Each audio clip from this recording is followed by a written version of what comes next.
এভাবে রান্না করলে খেতে যেমন মজা, দেখতেও অসাধারণ। কতটা লুকিং সুন্দর। আসসালামু আলাইকুম, আপনারা কেমন আছেন? আলহামদুলিল্লাহ আমি ভালো আছি। আজ নতুন আরেকটি রেসিপি নিয়ে আসলাম। আজকের রেসিপিটি হলো বেলে মাছ দিয়ে, আলু দিয়ে, টমেটো দিয়ে ভুনা। এই যে বেলে মাছ, আলু, টমেটো। তাহলে চলুন দেখে আসি রেসিপিটি।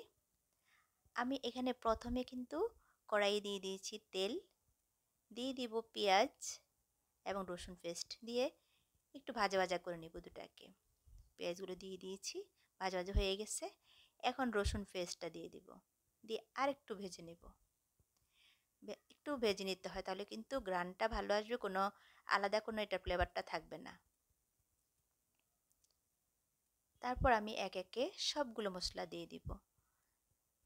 আমি দিয়ে দিয়েছি সামান্য পরিমাণ হলুদ, হাফ চামচের থেকেও কম হলুদ দিয়েছি।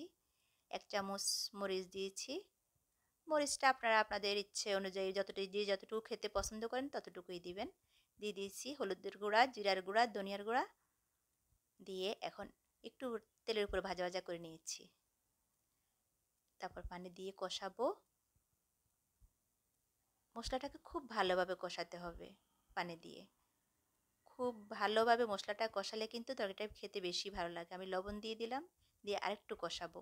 মশলাটা কষানোর উপর কিন্তু একটা তরকারির টেস্ট নির্ভর করে, এবং মশলাটা যত ভালো কষাতে পারবেন তরকারিটা তত মজা হবে। পরিমাপটা ঠিকমতো হতে হবে মশলাগুলোর। তারপরে দিয়ে দিলাম মাছ, টমেটো, আলু দিয়ে একসাথে দিয়ে দিয়েছি।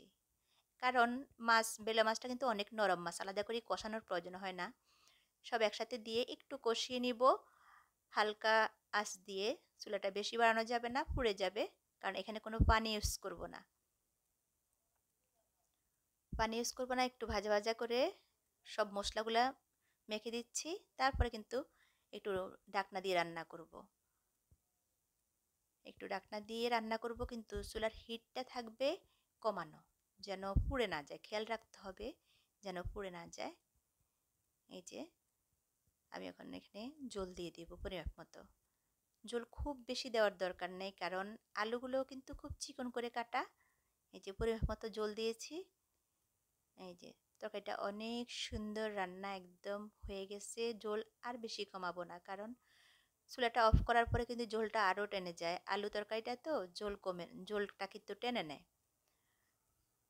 এভাবে কিন্তু ধাপে ধাপে যদি এসব মাছগুলা রান্না করা যায় মনোযোগ দিয়ে, তাহলে কিন্তু খেতে অনেক মজা। আমাদের বড় যে কোনো মাছের থেকে কিন্তু এই ছোট ধরনের মাছগুলো খেতে কিন্তু অনেক মজা। এইসব আইটেম মাছগুলো আমার তো ভীষণ পছন্দ। আপনাদের পছন্দ কিনা জানাবেন। আর এই মাছটাকে যদি এইভাবে একটু ভুনা করা হয় চিকন আলু দিয়ে, খেতে অন্যরকম একটা টেস্ট আসে। আশা করি আমার ভিডিওটি আপনাদের ভালো লেগেছে।